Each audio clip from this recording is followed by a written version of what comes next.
Just trying out a new thing. Neither of us are Italian, but this is pretty Italian. All right, college football. We're doing it again, running it back after a super successful week 9. What is it? Week 10 of college football? Getting mixed up with the NFL. Is week 10. Okay, yeah. So week 9, Andrew was down here. The dude gave out winners like just free candy. Ended up 5-3-1, but that doesn't even tell the whole story. Oregon State, those assholes. Andrew just gave out a 10-1 parlay. You know, Oregon State -3 was in there. Arizona just pulled it out. I guess Arizona's just super legit. I don't know. Oregon State looked pretty good in the game too, which is super frustrating. Do you have any gripes about this past weekend? Also, our Colorado bet in person hit, which was freaking sweet. Yeah, that was huge backdoor. Fucking, I was pretty confident about Oregon State, so pretty pissed about that one. But I regretted Duke like right after I took it. Ohio State was the tie, but I bought that down a half point. I know that's not an option for everyone, but yeah, Oregon State, that was the last leg of the parlay. We didn't hedge because hedging is for pussies, but it's all right. Successful. Hedging is for pussies and me, who is a huge fat pussy that hedged out of my Texas Rangers World Series bet. Yeah, well, it's all right.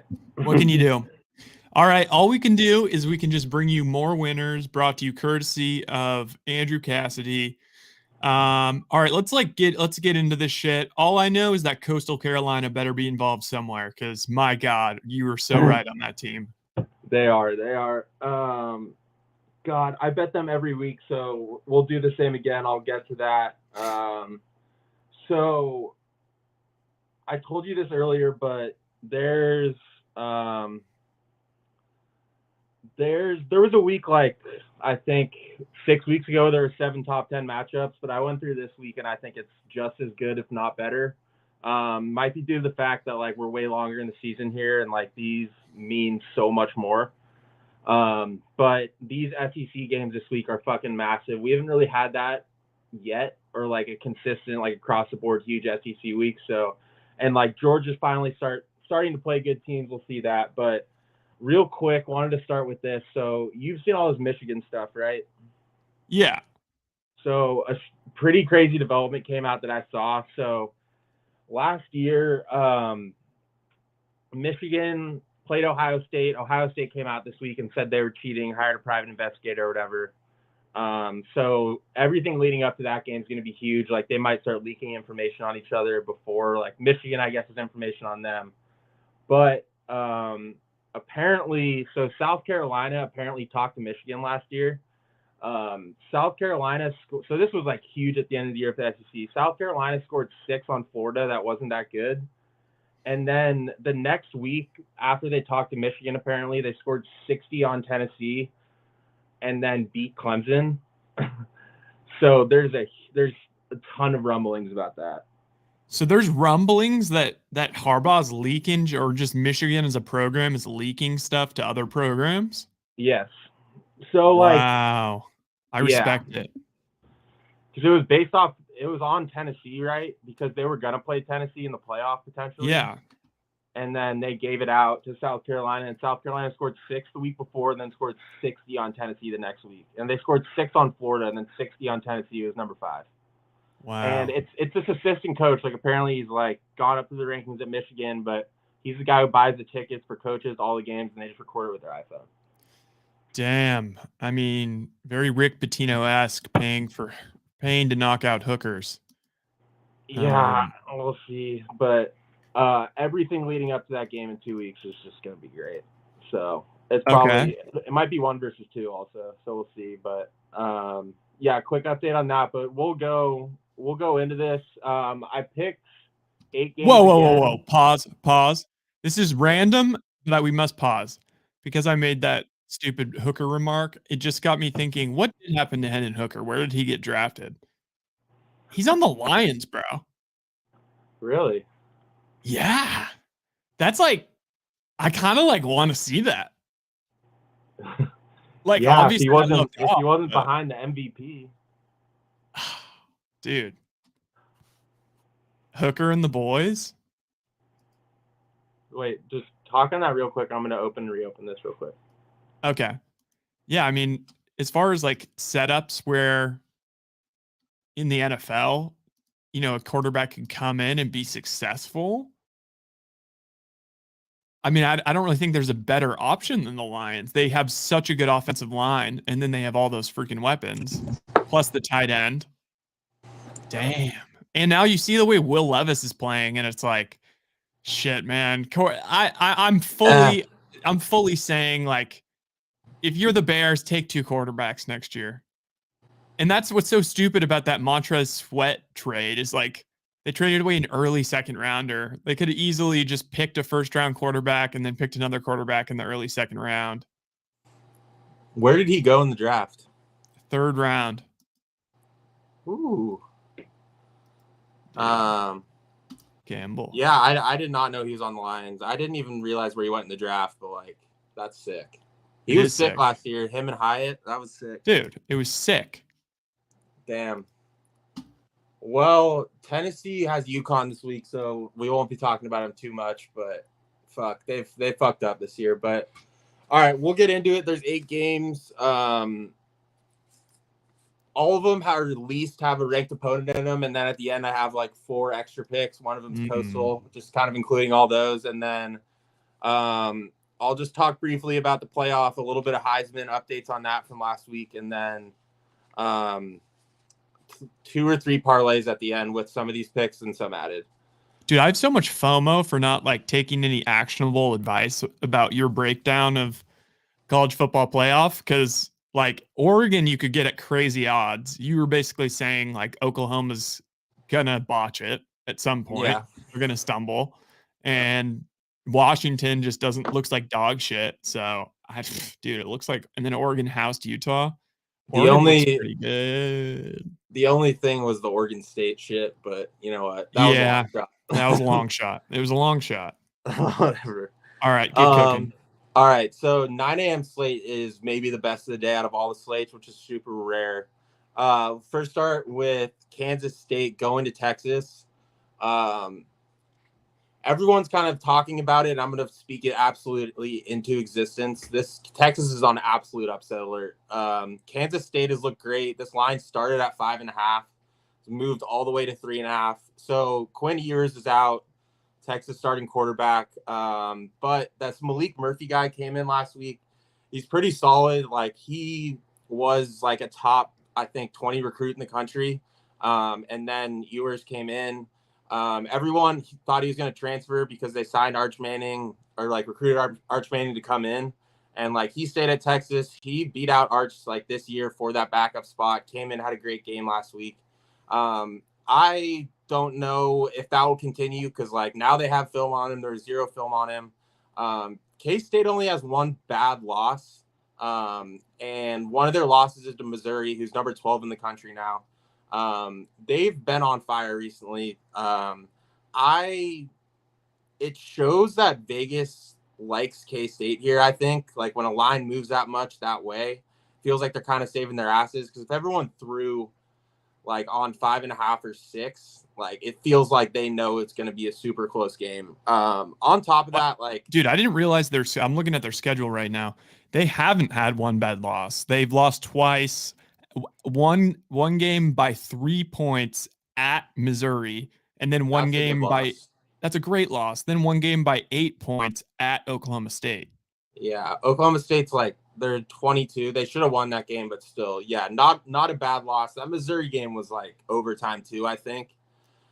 So I know we mentioned this last week, and I'm going to mention it a few times this week, but I do think it's a big point. Like these huge games, especially at a place like Texas, or to be honest, most places in college football, a game at noon or whatever time at Texas, it'll be like 11. Whatever time that game is, if it's not a night game, it changes so much.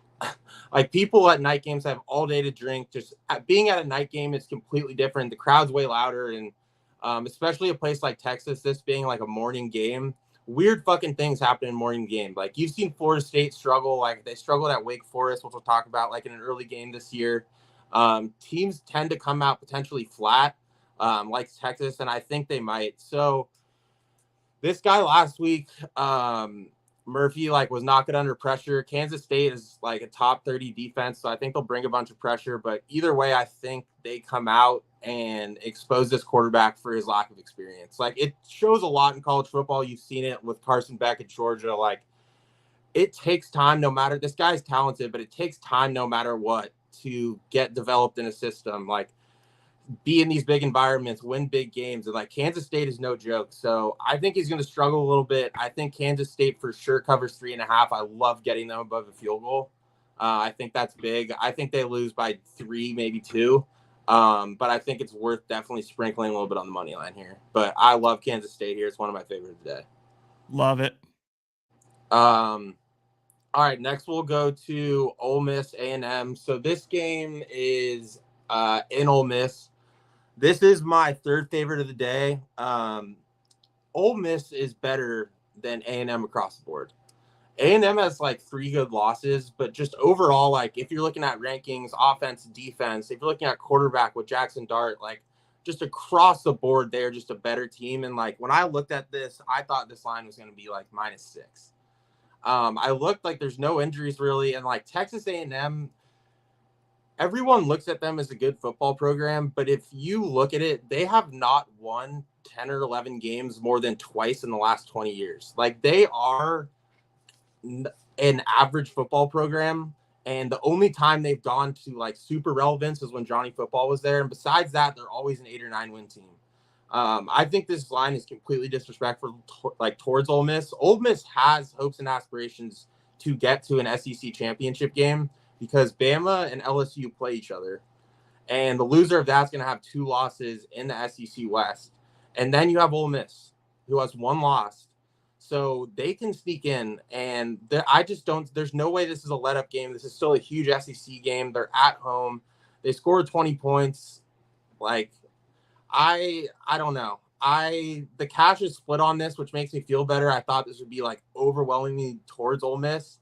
But I love Jackson Dart. Like, he'll come up big in a home game, and I just don't think you can count on Texas A&M, and I don't think they'll keep up with Ole Miss's offense, who will definitely score at least 30 points. So Ole Miss -3, third favorite of the day. Well, yeah. So next is Georgia. So Missouri's going to Georgia. Lines Georgia -15.5. This line's stayed pretty steady around there. College lines, you'll notice, always move like a point or like a half point throughout the week. So I know, just like as a college football fan, like including myself, I feel like I haven't seen a lot of Georgia this year. And the reason for that is they just like haven't fucking played anyone. So they haven't been on TV. So this is like almost feels like their debut game on like a national stage this week. I know they don't think like that, but just like how we look at it. Because they haven't played fucking anyone all year. But if you don't know anything about Georgia football, you're going to fucking figure it out over these next 3 weeks, because they play 12 Missouri this week and then 10 Ole Miss next week and then at 17 Tennessee the week after. So these are all like potential game of the weeks. And I love Georgia. I think they're the best team in the country right now, like better than Ohio State and Michigan. But it's definitely hard to say that when they haven't necessarily been tested yet. Their only test has been versus Kentucky. They blew them out. But they've done what they've had to do, right? Like there haven't been any shaky games. There haven't been like a weird like 3-point win. Everything is like they've blown out their preseason opponents. So I get it, they haven't been tested, but I think they're the most complete team in the country. And that is why I think they cover the spread pretty easily. Missouri is not used to big environments like this, like going into a place like Georgia, a top 15 matchup. Their defense is up and down, and from what I read, like their linebackers and safeties are not good. So Brock Bowers is going to go off this week.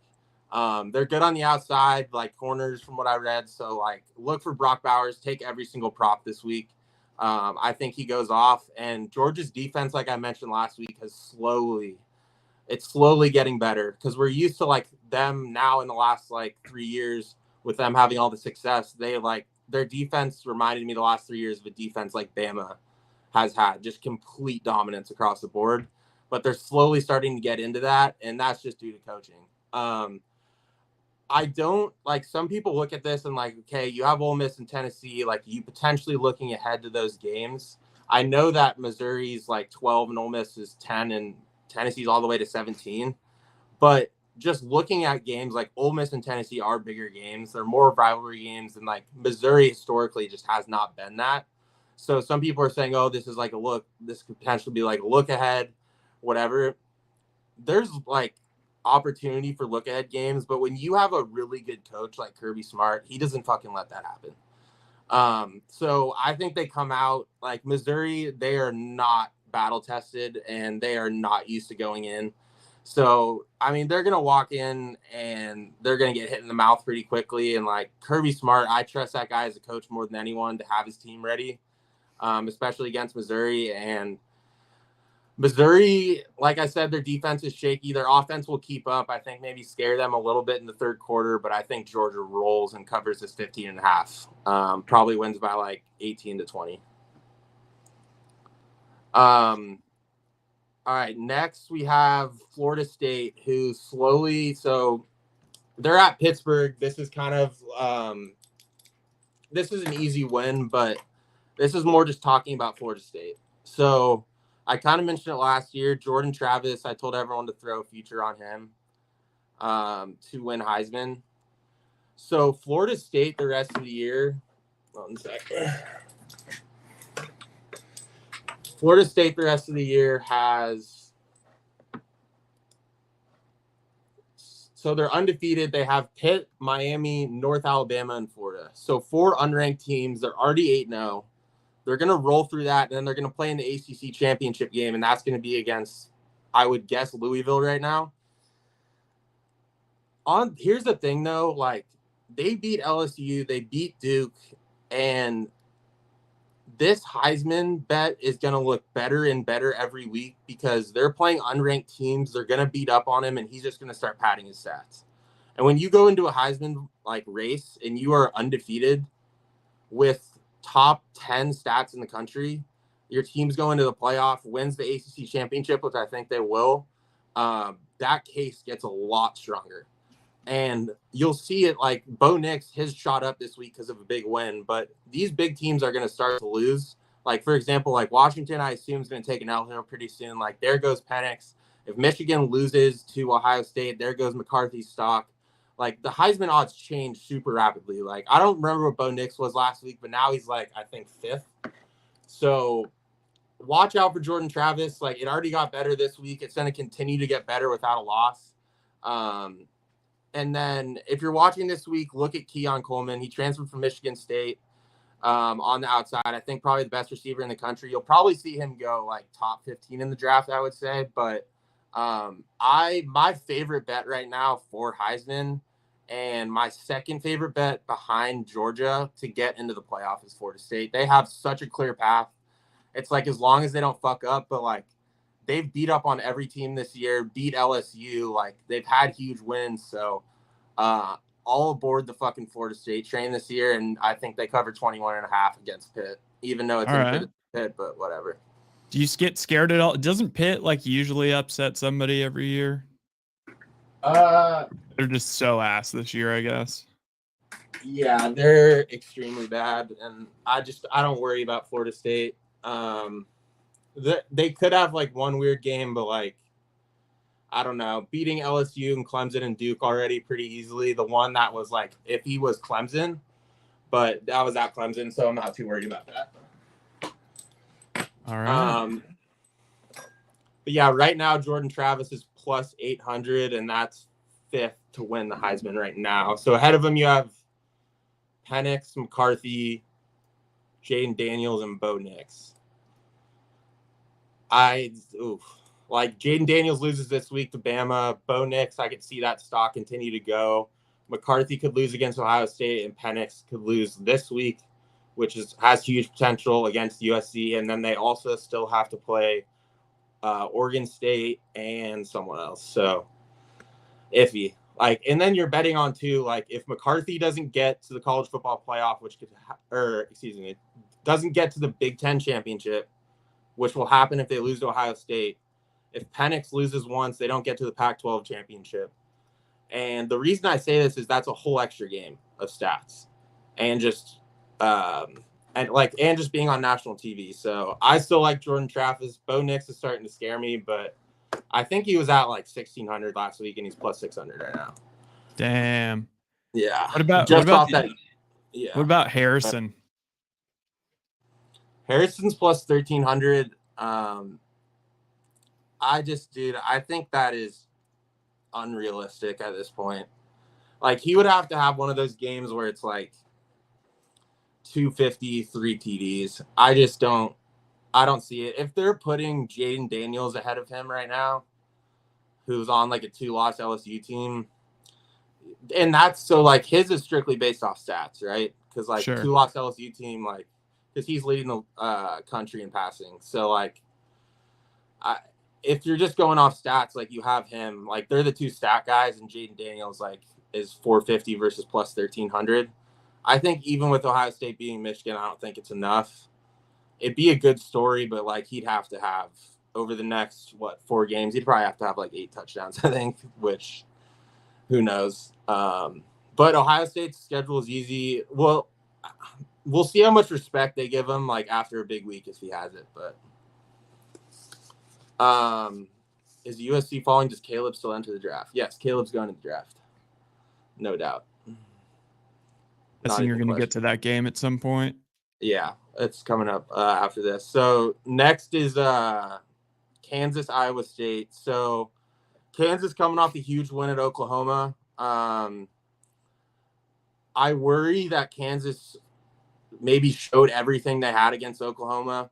But my one thing about Iowa State, so Iowa State's 5-3, and like looked at their schedule and everything. They have not shown anything or played anyone. And they are -3 against Kansas. I know this always seems like Vegas knows what they're talking about here, like a ranked Kansas team. And then it's like, why is Iowa State favored here? End of the day, though, they're still telling me that these teams are even, which I don't think is like even has a case. Kansas has no injuries. And getting a field goal against Iowa State, it helps this game as early. Iowa State has no good wins, and this is their biggest game of the year. And typically teams that aren't that good and play in their game of the year, especially at home, are going to come out and just have way too much fucking energy and come out and just start fucking up. The other thing, too, is teams on the road that have a good running game, it goes so much farther. It's because you're not sitting there like a loud-ass crowd, like with a silent count the whole time. Like if you can actually establish a run, that goes a long way, and that's what Kansas does. And then their pass opens up. So the line's still confusing to me, even though like Vegas does this all the time because Iowa State has a great home crowd. So Vegas does this all the time when you're like, whoa, what is that line? It doesn't even look real, but I still like Kansas getting a field goal here. Like they've proven that wasn't just a fluke last week against Oklahoma. Like they've proven they're good.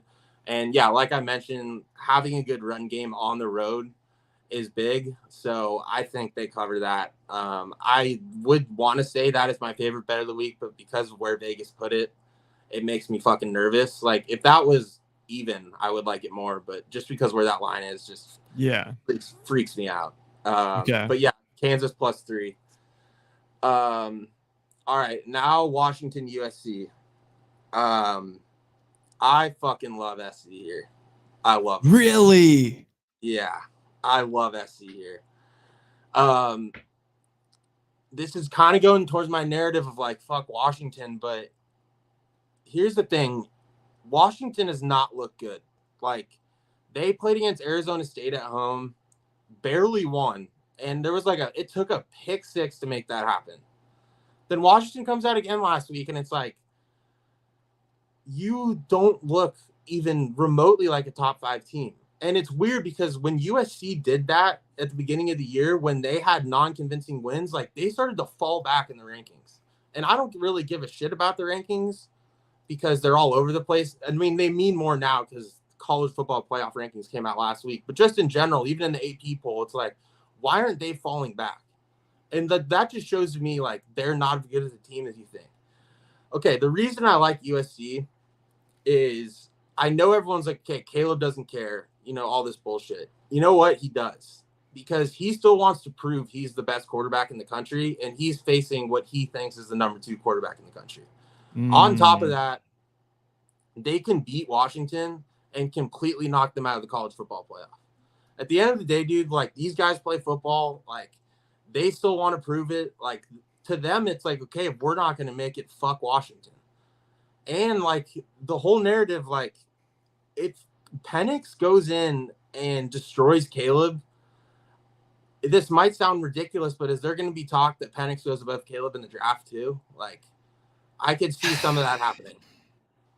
Dude, so how good is Washington? What is Washington's defense like? It's like, I looked, it was like 22. 22? But recently it's been ass. Okay. Guess what the over-under in this game is? Like 70? 77. Jesus. So whatever like Washington's D was at the beginning of the year, it's clearly not that if they're setting this at that. So everyone you talk to also is just like, why am I not taking Washington -3? Public's all over Washington. It just seems like a great spot for USC. The one thing that worries me about this game is like, how is USC's home crowd? It's bad. It's bad. They're discouraged AF. Maybe they'll show up for this game, but I think they show out for this game. Also, it's a 4:30 game, but I've seen USC like at their best, and I think they play at their best against Washington no matter what's going on in their season because of what I just talked about. And I've also seen like when they are on fire on offense, I would take them above most offenses in the country, dude. Like at the beginning of the year, it was like they were scoring touchdowns on like 5-play drives. And if it turns into something like that, I think USC wins this. Like I would rather have them in like a 2-minute offense at their best in this whole year watching. I would rather have USC like in that 2-minute offense from what I've seen at like top of their game. And I think they bring the top of their game. And I don't know, dude. I think based off that line, I think Vegas might think USC wins. Dude, is there any possibility for like a dream crusher scenario? Like, is their dream already crushed? Like, they haven't played well in what, 1, 2, 3, 4, 5. They haven't played well in the last 5 weeks. I mean, yeah, I'm looking at the standings to see if they have like a shot at the. Dude, they go Washington at Oregon, home UCLA to finish the season. So like they are still 5-1 in the conference, dude. Like Washington's 5-0. Like they still have a chance at the Pac-12 championship game. Like college football playoffs done for sure, but you can still win like a conference championship. I don't know. You have something to play for, and dude, what do you think? Caleb Williams just gonna let Penix come in and just be like, "I'm better than you" and shit all over him? There's no way. Pride comes in there, dude. I know, but my thing is like, Caleb's gonna probably show out, but like, he's not running the defense. Like, isn't this just like the ultimate get right game for Penix? Like, maybe. I just don't see it. It could be, but I just think like I'm more excited for this game than any other this week. Besides Bama. This game fucks. But besides Bama LSU, maybe. But this game is fucking awesome, dude. You have 1 and 2 quarterbacks in the country. You don't get that very often unless you're in the college football playoff. Like, yeah, I guess I'm down to like, you know what? I'm not gonna put anything on this game. I think I'm gonna just enjoy let it. Well, I'm gonna let it start, and then I'm gonna see what my spidey senses are telling me, and then live bet. Yeah. There's NFL receivers all over the field too, which is just great. Another game where you just pray this over hits, even though I won't be on it. But like, oh my god, I can only pray a 77 will fucking hit, dude. That's close to as high as it gets, and you have the top 2 quarterbacks in the country. So, dude, there's so much backdoor potential. Like, I almost feel like the move is not to bet either side and just wait until the first touchdown scored and then automatically bet the other side at just increased odds. Or just make a rule for yourself. First team that gets down double digits gets bet. That's so hard to make that rule live betting. Yeah, well, I mean, just to think about this, I would just never abide by those rules. But like USC is up 13-3 or something. Like that could totally happen. Or Washington's up, 16-3. Mm-hmm. Yeah, then you get the line you want. The algorithms, they're not smart enough. You can really catch them slipping. Yeah. I mean, Dan Coach Emilio coming in with the hot takes. USC are traitors and hope they lose and are not involved in the Pac-12 conference title game. You know what? I kind of like that because they destroyed the Pac-12. Washington and Oregon will destroy them.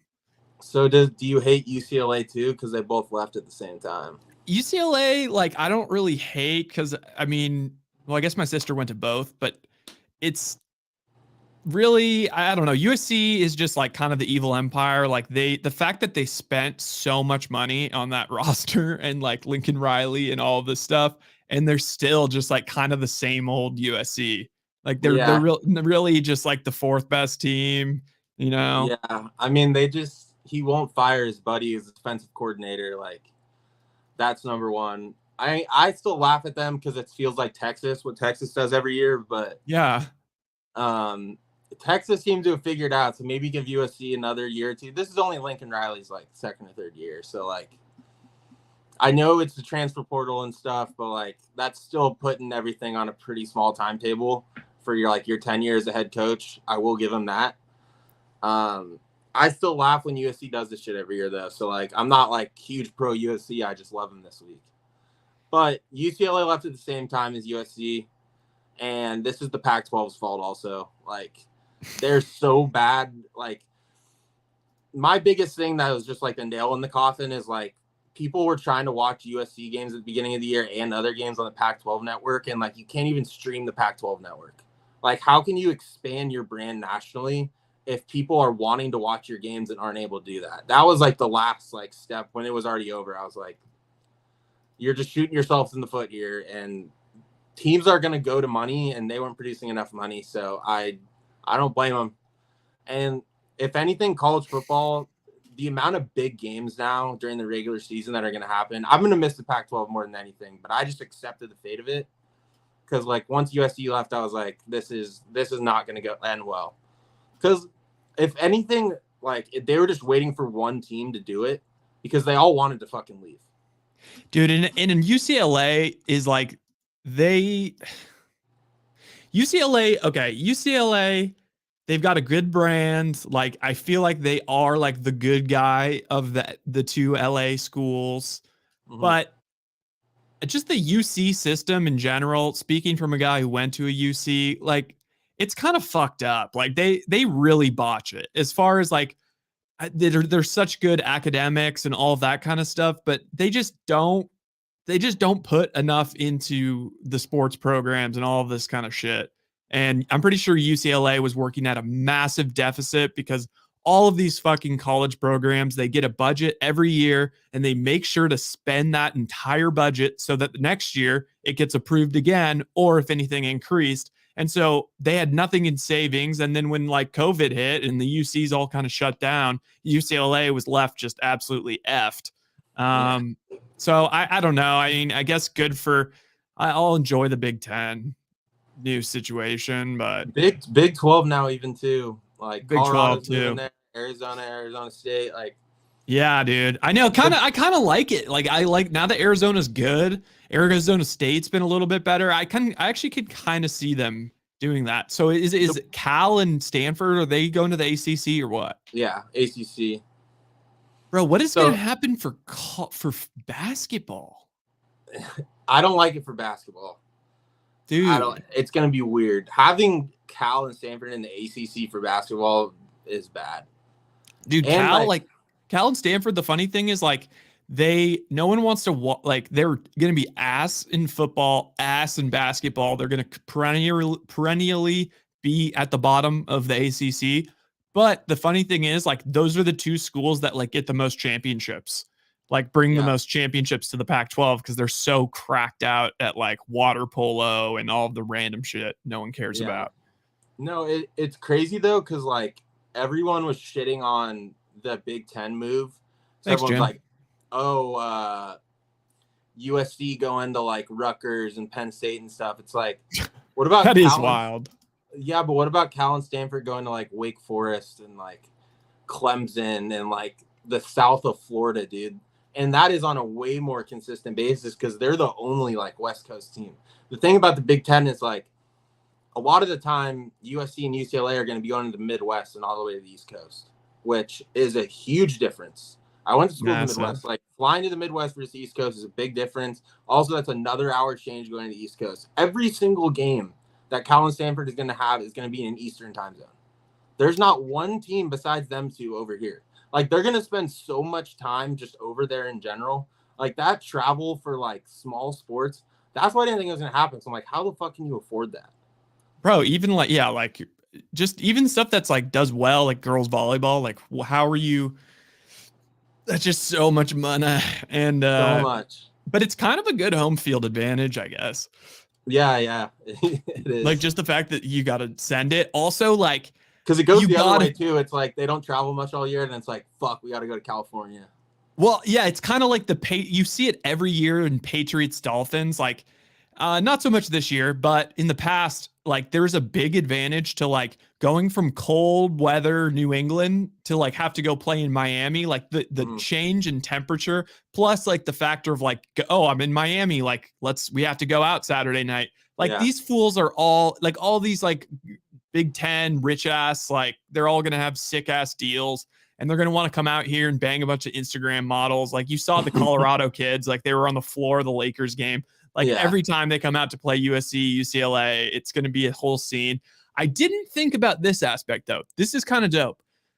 Like if you're in the Bay Area right now, like specifically the Lafayette, Moraga, Orinda area where we grew up, like you're now like a 15-minute drive from seeing like Cooper Flagg and the Duke Blue Devils, like playing at freaking, what is their... What's their at Haas? Yeah. Yeah. I mean, and it goes, for Cal and Stanford, like, and on top of it, like down in LA too, like you're getting Big Ten football there. Like the amount of and it's also going to turn into a thing like it is for the Chargers and the Rams. It's like if there's one game they're going to travel to, it's going to be, okay, let's go to LA or like, let's go to San Francisco. Dude, think about how fun that would be. Like you were into IU and it's like, all right, let's get the boys. We're going, let's just send it to LA. We're sending it, getting an Airbnb. We're just going to. Yeah. Like imagine next, I'll have to look at the schedule next year, but like imagine like Ohio State or Michigan going to USC, dude. Dude, like, we went to the UCLA stadium. I mean, they have to fucking update that thing. It has the smallest little screen. And it's like, just because it's it's just living off, it's a little bit like California. Like it's just living off like his history and all that. Like it doesn't have anything really great. And you don't like, you can still keep like the Rose Bowl because I know there's so much tradition there and there's still the Rose Bowl every year, but like, that doesn't mean you have to have a screen the size of the Chiefs at Arrowhead. Like, come on. Bro, upgrade this shit. That it was like they had a laptop monitor up there. Like, and they have no Wi-Fi in the goddamn stadium. How am I supposed to live bet? You don't. Also, dude, another story we didn't mention. Well, I guess why would we? Because this is the first time. But how about just like, because we were talking like, dude, this is like kind of like, I don't know. But the Colorado players, just somebody strolled in there and just robbed them all of all their jewels and shit. Yeah, like the road, it just didn't. It felt amateur as fuck. Like where was like the per security? Like getting in was a total cluster F. Getting out was a cluster F. I was shocked they sold alcohol there. I feel like that would be a place they wouldn't do that either. But they need money. Bro, they need money. My fucking ass fell asleep on those benches, bro. It The was like benches, the benches at Cal. yeah. Well, they're not Same thing. updated to like 21st century sizes. Like these are still like 1940 sizes. So it's like you sell, like everyone gets to sit on a number. But if you have like a slightly larger than average ass, like you are protruding into the other area. And so of course, like it gets to a point where somebody is squeezed out. I was So, sitting like this, dude. yeah. It was Oh, my bad. a terrible back pain. And then people were just like, "Oh, like you're in our seat." It's like, no, there's just not enough room. Dude, That happened like 10 times. Later, yeah, not enough room. Oh man, Stupid Rose Bowl. All right, all right. I got next game. I got 2 more games, and then I'll recap all the picks, and then parlays at the end. All right, LSU Bama. Love this fucking game every year. Like this is prime time fucking CBS football. I looked at this game for a while, and I was just like, you know what? I'm not going to overthink this. It's Alabama at home with a 3-point spread. Like, this is a night game. It's 4:45 here, so 7:45 in Bama. That place is going to be peak loud, which I absolutely cannot wait for. LSU, all they do is outscore teams. Like as you see with JT Daniels Heisman odds, like their offense has been unreal. They're 7-0 against the spread and overs this year. All they do is outscore teams, and like I don't care what you think of this Bama team, Saban's not gonna let that happen. Like their defense has still been good this year, and they're just not gonna go in and let LSU run all over them. And LSU is not gonna do that on the road in Tuscaloosa. I just don't see it happening. Bama has the number 5 defense in the country, and I understand that LSU is like ranked number 1 in the country on offense, but it's kind of like a what gives thing there. And I'll go on the side of the Bama defense at home in a night game. So give me Bama -3. This is my second favorite of the week. I'll definitely buy this down to 2.5. But I think Bama slows down JT Daniels enough to cover this 3-point spread. But yeah, I fucking love Bama this week. Hunter said last time I sat there in the beating sun, it was terrible. Yeah. Awful. Also, you know, what else we didn't mention is like, bro, it's in fucking Pasadena, bro. Like I live where I live right now in West LA. Like I'm applying to jobs. Like if there's a job in Pasadena, like I'm not taking that because that is an hour commute. I mean, I'm 5 minutes from UCLA. It is a hour commute. And hour and a half. This isn't LA traffic. This was 45 miles. Dude. Like what we the left fuck? We left at like 4 minutes left in the third, and if we left, it would have taken 2 hours at the end of the game. That place sucks. Rose Bowl really overrated. Blow up the Rose Bowl. I don't understand. Blow it up. Dude, it's like your one cool thing. This is what I don't understand about like the LA stadiums. Granted, it definitely had something to do with like city planning or ordinances or some bullshit I don't understand. But like, can't you just fucking buy up some property and just get a bunch of donors together? Just buy up a fucking bunch of property and stick that bitch right near the beach and just have the dopest fucking stadium ever. Yeah, I don't know about the fucking optics, but like it's got to be possible, especially USC, dude. They have so much money. I don't even care if you're UCLA, like fucking you're already driving in an hour and a half. Like I'd rather have a stadium on the beach in Long Beach, California, and just it's the same drive, but at least it's to a beach. Yeah, because you're driving to a shithole. You're driving to a shithole. And that was like the first time this year I read that the stadium was pretty full, but that's also with what the fucking Oakland A's do when they're tarping off fucking. I know, dude. Yeah, they've tarped off like a massive part of this whole stadium. It's the whole end zone. Whole. Fuck. Dude, and the fans were way louder for Colorado. Yeah, 100%. I mean, it was just us casual fans rooting for him too. Yeah, we were just some neutral fans. Dude. Deion brings the fucking hype. Like, dude, that hit, yeah. It's just good for college football, dude. Shiloh Sanders' hit was fucking sick when you just murdered that guy. Last one though, good transition into UCLA. This is a super underrated game. What We've a good talked game. about. Yeah. Both these teams, so 6-2 and 7-1 against the spread. I love UCLA here. So number one being 7-1 against the spread. They just have 2 good losses. So their losses, let me double check them, but they are UCLA's losses are at Oregon State, which is a loss by 12, and they were in that game towards the end, and then at Utah. So those are 2 good losses, 2 top 15 losses on the road. Arizona, like up and down season, I'll give them credit. This might bite me in the ass. This is the second week in a row I've been fading them. Dude, they're scorching right now. Yeah, but so Arizona has the number 8 offense in the country, but UCLA on PFF has number 6 defense.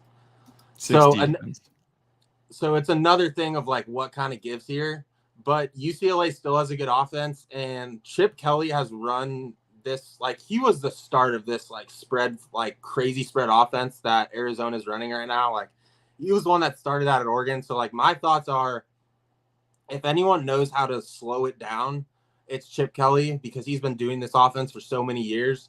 And I think he slows down that offense enough to cover it in 2.5 point spread. And just looking at UCLA's losses, like both on the road at Oregon State, at Utah, both close games.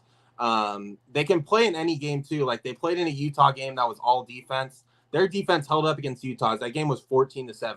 So they can basically play any way. And I think they adjust to their play style, like slow down that spread offense, and I think they go in there and win. I like it. Yeah. I mean, it's just like, it's almost like UCLA. It's weird because it's a Chip Kelly team, but it does kind of remind me of like, a Utah. Like their defense is pretty damn good. Their offense, I mean, to be fair, we were at the Colorado game. Like UCLA should have won that by like 40 points. Like there was the amount of fuckery that kept the Colorado alive was truly insane. Like the amount of fumbles on the goal line and bullshit knocked 2 out. fumbles. There's a missed like 23-yard field goal. Yeah, just shenanigans. So I actually I like it. I like it. Yeah, I think they go in there and calm down Arizona's run a little bit. All right, so the picks again, and then I'll do some extras. So Kansas State plus 3.5, Ole Miss -3, Georgia -15.5, Florida State -21.5, Kansas +3, USC +3 and money line, Bama -3, UCLA -2.5.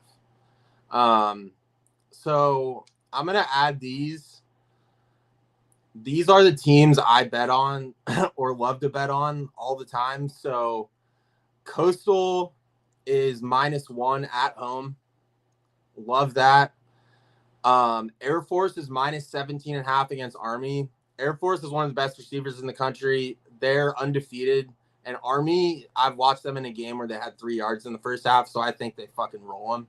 And Air Force does a triple option, so they do exactly what Army does, know how to stop that on defense. I think they cover 17.5 easily. I like Oregon covering 24.5 against Cal. And then undefeated Liberty, I like them at home -8. So one of the parlays is Air Force, Coastal, Oregon, and Liberty. And then if you want, I like adding FAU in there too. Wow. And then my 4 favorite for a parlay of the other ones are Kansas State,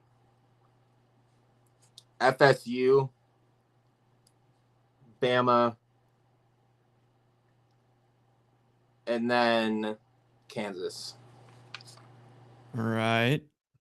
I'm just writing these down. I'll have them all too. Oh, you like Kansas. So no thoughts on Oregon State, Colorado? Yeah, so my stay away games were that one, and then Notre Dame Clemson. I hate that spread. I don't like that game. I was thinking about taking Utah.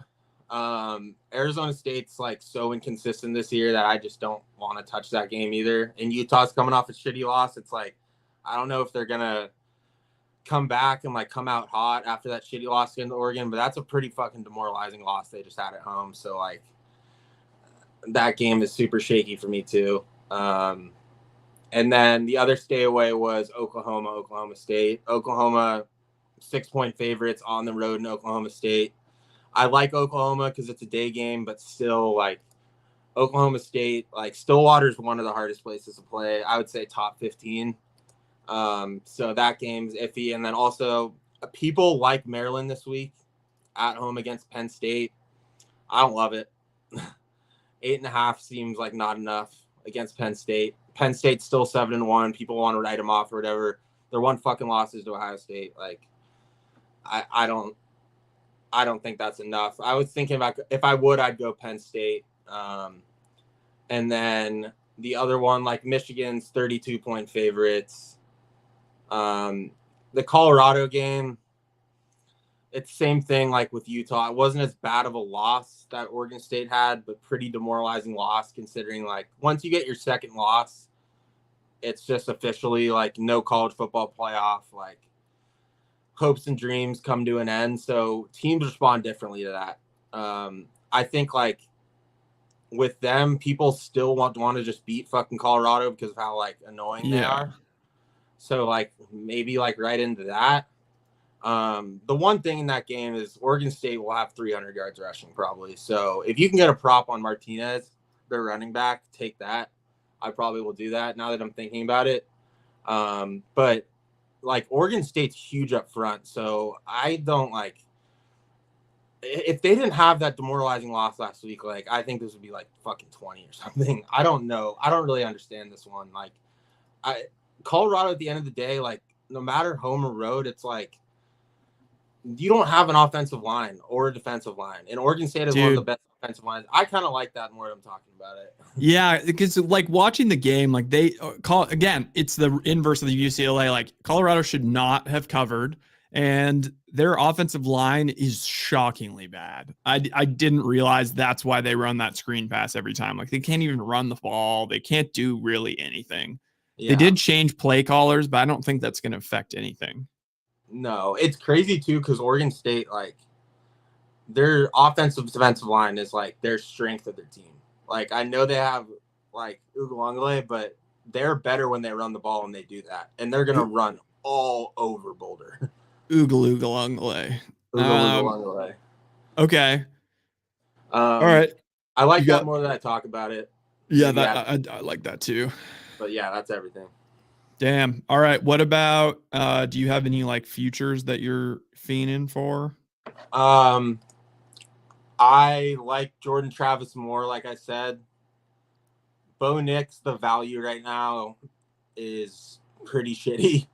Yeah. But again, like Oregon, they have SC, then Zona and Arizona State.